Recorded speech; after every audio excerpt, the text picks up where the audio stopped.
की कहानी। एक बूढ़ा ब्राह्मण था। वह रोज पीपल को जल से सींचता था। पीपल में से रोज एक लड़की निकलती और कहती, पिताजी मैं आपके साथ जाऊंगी। यह सुनते सुनते बूढ़ा दिन ब दिन कमजोर होने लगा। तो बुढ़िया ने पूछा कि क्या बात है। तब बूढ़ा कहता है, पीपल से एक लड़की निकलती है और कहती है कि वह मेरे साथ चलेगी। बुढ़िया बोली कि कल ले आना उस लड़की को, और जहाँ 6 लड़कियां पहले से ही हमारे घर में है, वहाँ 7वीं लड़की और सही। अगले दिन बूढ़ा उस लड़की को घर ले आया। घर लाने के बाद बूढ़ा आटा मांगने गया तो उसे पहले दिन की अपेक्षा ज़्यादा आटा मिला। जब बुढ़िया वह आटा छानने लगी तो लड़की ने कहा कि लाओ माँ, मैं छान देती हूँ।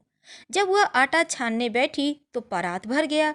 उसके बाद माँ खाना बनाने जाने लगी तो लड़की बोली कि आज मैं रसोई बनाऊंगी। तब बुढ़िया कहती है, ना, तेरे हाथ जल जाएंगे। लेकिन लड़की नहीं मानती और वह रसोई में खाना बनाने गई तो उसने तरह तरह के 3600 व्यंजन बना डाले और आज सभी ने भरपेट खाना खाया। इससे पहले वह आधा पेट भूखा ही रहते थे।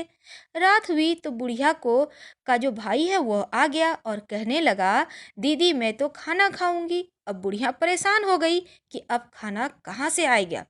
तब लड़की ने पूछा कि माँ क्या बात है। उसने कहा कि तेरा मामा आया है और रोटी खाएगा, लेकिन रोटी तो सबने खा ली है। तब उसके लिए कहाँ से लाऊंगी। लड़की कहती है, मैं बना दूंगी, और वह रसोई में गई और मामा के लिए 3600 व्यंजन बना दिए। मामा ने भरपेट खाना खाया और कहा कि ऐसा खाना तो उसने पहले कहीं नहीं खाया। बुढ़िया ने कहा कि भाई, तेरी पावनी भांजी उसी ने बनाया है। शाम हुई तो लड़की बोली, माँ चौका लगा के चौके का दिया जला देना, कोठे में मैं सोऊंगी। बुढ़िया बोली, ना बेटी, तू डर जाएगी। लेकिन वह बोली कि ना, मैं ना डरूंगी, मैं अंदर कोठे में ही सोऊंगी। वह कोठे में ही जाकर सो गई। आधी रात को लड़की उठी और चारों ओर आंख मारी तो धन ही धन हो गया। वह बाहर जाने लगी तो एक बूढ़ा ब्राह्मण जो सो रहा था उसने देखा तो कहा, बेटी तू कहाँ चली। लड़की बोली कि मैं तो दरिद्रता दूर करने आई थी, अगर तुम्हें दूर करवानी है तो करवा लो। उसने बूढ़े के घर में भी आंखों से देखा तो चारों ओर धन ही धन हो गया। अब सुबह सवेरे सब उठे तो लड़की को ना पाकर उसे ढूंढने लगे। पावनी बेटी कहाँ चली गई। बूढ़ा ब्राह्मण बोला कि वह तो लक्ष्मी माता थी, जो तुम्हारे साथ मेरी दरिद्रता भी दूर कर गई। हे लक्ष्मी माता, जैसे आपने उनकी दरिद्रता दूर की वैसे ही सबकी करना। इसी कड़ी में माँ लक्ष्मी की एक और कहानी आती है। एक गांव में एक साहूकार था। उसकी बेटी प्रतिदिन पीपल पर जल चढ़ाने जाती। जिस पीपल के पेड़ पर वह जल चढ़ाती थी, उस पेड़ पर लक्ष्मी जी का वास था। एक दिन लक्ष्मी जी ने साहूकार की बेटी से कहा, मैं तुम्हारी मित्र बनना चाहती हूँ। तब लड़की कहती है, मैं अपने पिता से पूछकर बताऊंगी। यह बात उसने अपने पिता को बताई तो पिता ने हाँ कर दी। दूसरे दिन से साहूकार की बेटी ने सहेली बनना स्वीकार कर लिया। दोनों अच्छे मित्रों की तरह आपस में बातचीत करने लगी।